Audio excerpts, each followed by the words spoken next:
ओम श्री गणेशाय नमः। राधे राधे। पुरुषोत्तम मातम अध्याय 16वां। वाल्मीकि जी कहने लगे, इस प्रकार अनुपम वर देकर दोनों स्त्री पुरुषों को देखते देखते विष्णु भगवान गरुड़ पर चढ़कर अपने स्थान को चले गए। कुछ समय व्यतीत होने पर गौतमी के पुत्र उत्पन्न हुआ और सुदेव ने पुत्र के पैदा होने पर अति प्रसन्नता के साथ श्रेष्ठ ब्राह्मणों को बुलाकर जाति कर्म किया और स्नान कर ब्राह्मणों को बहुत सा दान दिया। पिता के मनोरथ के साथ माता के मन को आनंद देने वाला वह पुत्र शुक्ल पक्ष के चंद्रमा के समान बढ़ने लगा। तब पिता ने पुत्र का यज्ञोपवीत संस्कार कराकर गायत्री मंत्र का उपदेश दिया और वह पुत्र ब्रह्मचार्य व्रत करने लगा। वाल्मीकि ऋषि कहने लगे, एक समय करोड़ों सूर्य के समान कांति वाले देवल ऋषि वहां पर आए।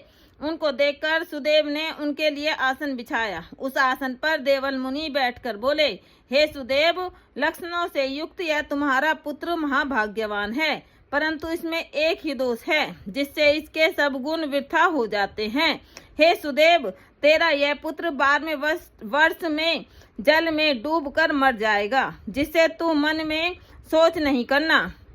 अवश्य होने वाला तो होगा ही, इसमें संशय नहीं, इसका कोई उपाय नहीं है। वाल्मीकि जी कहने लगे, देवल ऋषि के ऐसे वचन सुनकर सुदेव शर्मा पृथ्वी पर गिर पड़े और देवल मुनि इतना कहकर ब्रह्मलोक को चले गए। और सुदेव देवल मुनि के वचनों का स्मरण कर बहुत काल तक विलाप करते रहे।